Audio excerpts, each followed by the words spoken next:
Mga amigo, amiga, mga langga, tuloy-tuloy lang po ang inyong panunood sa aking mga video.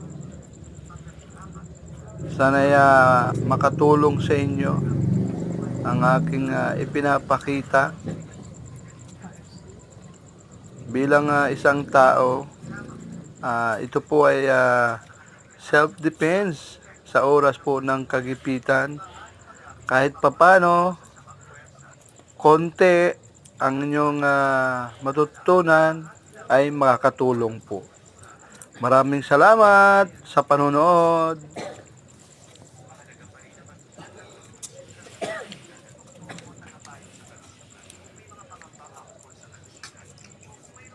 Sana mga madlang people